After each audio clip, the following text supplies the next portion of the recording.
अगले वाले क्वेश्चंस पे चलते हैं। अगला वाला क्वेश्चन है लेट एफ आर से R be given by f x is equal to ये। मतलब ये वाला क्वेश्चन है ना यार, मैं बोलूँगा कि एकदम ईजी वाला क्वेश्चन है, जो अगर अपन बात करें ना टफनेस लेवल का तो काफ़ी इजी क्वेश्चन है ये। एफ को एक फंक्शन दिया है और एफ एक्स फंक्शन आपको दे भी रखा है, क्यूबिक टाइप का फंक्शन है।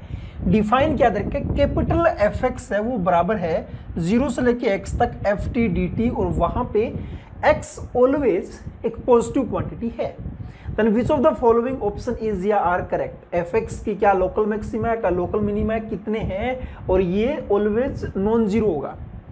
तो यार जैसे लास्ट वाला क्वेश्चन था अपना, उसी की तरह अगर मैं बात करूं फॉर लोकल मैक्सिमा या मिनिमा, लोकल मैक्सिमा मिनिमा के लिए अपन एक ही काम करते हैं बेटा। क्या काम करते हैं कि यहाँ पे किसके लिए बात करना है, लोकल मैक्सिमा और मिनिमा किसका निकालना है, कैपिटल एफ एक्स का निकालना है बेटा। तो अपन क्या करेंगे, इस कैपिटल एफ एक्स को डिफरेंशिएट करेंगे।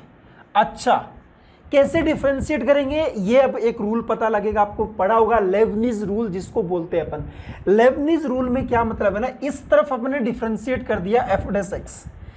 इंटीग्रेशन का डिफरेंशिएशन कैसे करते हैं समझना ध्यान से बेटा, है ना, काफी जगह यूज करते हैं, आपका अगर आइडिया है तो बहुत ही बढ़िया है। सबसे पहले यहां पे आपको वेरिएबल पहचानना है, और वेरिएबल का पता लगता है बेटा dt से। अगर dt लिखा हुआ है तो t वेरिएबल है, dt लिखा हुआ है तो t वेरिएबल है ना। और जो भी वेरिएबल होता है ना, उस वेरिएबल की जगह अपर लिमिट पुट करते हैं अपन उस फंक्शन के अंदर। तो यहाँ पे t की जगह x आ जाएगा, तो कितना आ जाएगा, f ऑफ x आ गया।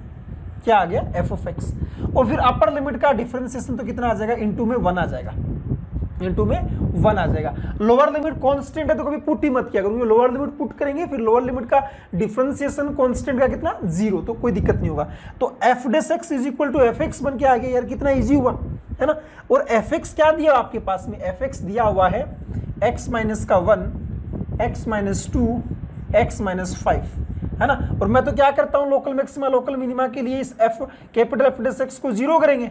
इसका मतलब x की वैल्यू क्या क्या आएगी, 1 आएगा, 2 आएगा और 5 आएगा, 1 आएगा, 2 आएगा और 5 आएगा। सिंपल नंबर लाइन पे प्लॉट करेंगे, नंबर लाइन पे प्लॉट करेंगे तो यहाँ पे 1, यहाँ पे 2, यहाँ पे 5, इंक्रीजिंग ये साइन चलेगा आपका प्लस माइनस प्लस माइनस।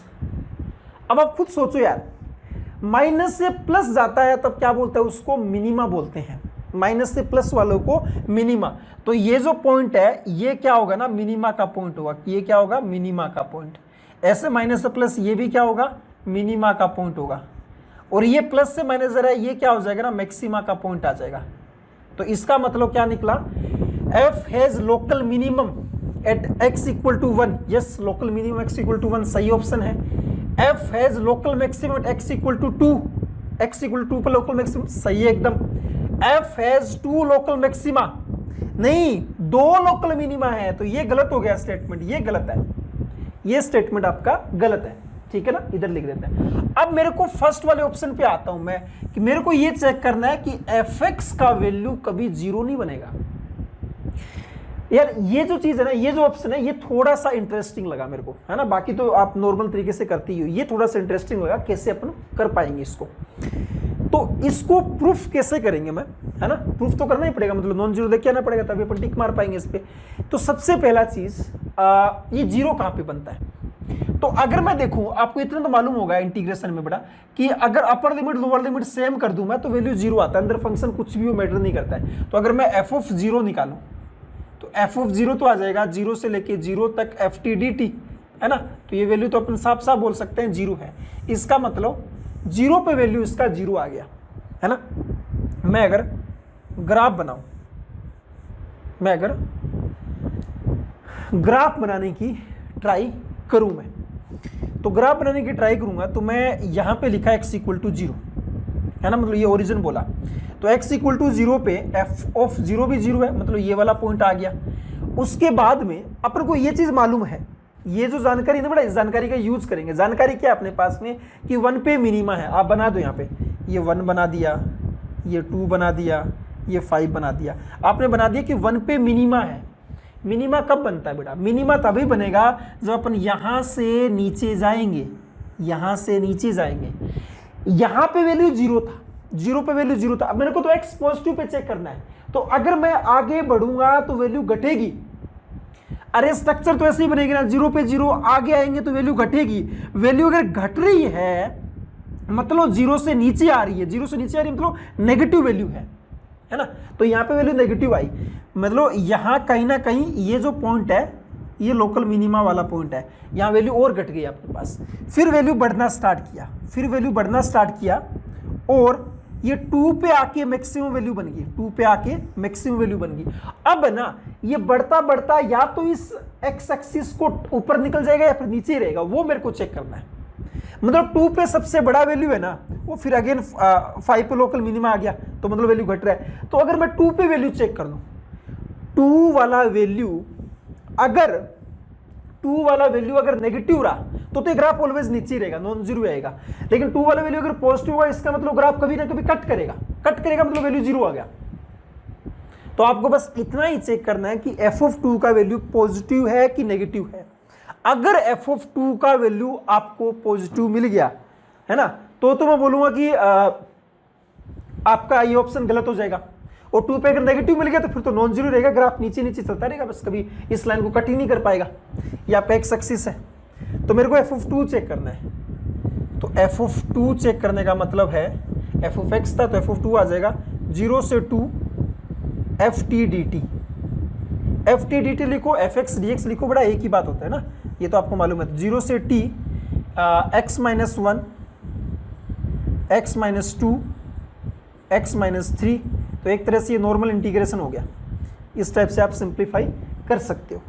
तो एक तरीका तो ये सिंप्लीफाई करने का, डायरेक्टली मल्टीप्लाई करो और सिंप्लीफाई करो और वैल्यू निकालो आप, है ना। दूसरा आप क्या कर सकते हो ना, 0 से 2 x minus 1 x minus 2 x minus 3 x minus 5 था, सॉरी dx। दूसरा तरीका क्या कर सकते हैं बेटा, थोड़ा सिंप्लीफाई और करने के लिए मैंने x माइनस 1 को t पुट कर दिया। क्यों, क्या लॉजिक पता लगेगा। देखो करने को ये भी कर सकते हैं बेटा, लेकिन मैं आपको एक चीज आपको सिखाने की ट्राई कर रहा हूं जो काम देती है आपको ना। x अगर -1 ये पुट किया तो dx dt बराबर आ जाएगा। x अगर 0 होगा तो ये वैल्यू देगा -1, x अगर 2 होगा तो ये वैल्यू देगा 1। -1 से 1 बन गया, -1 से 1 बनता है तो ओड फंक्शन की वैल्यू 0 पुट कर देते हैं अपन डायरेक्टली, इसलिए ये चीज लगा रहा हूं मैं। तो यहां पे x -1 की जगह t आएगा, ये t -1 आएगा, ये t माइनस का 3 आएगा और dt आ जाएगा। बस सिंप्लीफाई कर लो आप, ये कितना आ जाएगा -1 से लेके 1 तक, ये आ जाएगा t² माइनस का 4t प्लस 3 और t का मल्टीपल और हो जाएगा, तो t³ माइनस का प्लस का 3t और माइनस का 4t² dt। अब आप देखो ये इतना ओड फंक्शन है, ये इतना क्या है, ओड फंक्शन है, तो ये तो ऑलवेज वैल्यू 0 देगा, इसकी वैल्यू क्या आ जाएगी, 0 आ जाएगी। और यहाँ पे माइनस का 4 इंटू में t² का कितना आ जाएगा, t³/3 आ जाएगा, है ना। और वैल्यू -1 से लेके 1 तक आ जाएगा, तो ये तो वैल्यू कितना आ गया, माइनस का 4 1/3 प्लस 1/3, तो वैल्यू तो ऑलवेज क्या है, नेगेटिव है ना। तो इसका मतलब f(2) भी आपका नेगेटिव आ गया। f(2) नेगेटिव आ गया, कहने का मतलब ये ऑलवेज नीचे नीचे ही रहेगा, आपका ग्राफ नीचे नीचे रहेगा तो ऑलवेज नेगेटिव मिलेगा। ऑलवेज मतलब कहने का मतलब बोल सकते हैं मैं, f(x) क्या होगा, ऑलवेज नेगेटिव होगा। ऑलवेज नेगेटिव हो तो कभी 0 को वो कट ही नहीं कर पाएगा, मतलब एक्स एक्सिस को कभी 0 होगा ही नहीं, तो नॉन जीरो होगा। तो ये ऑप्शन आपका एकदम सही है बेटा, नोट डाउन कर सकते हो।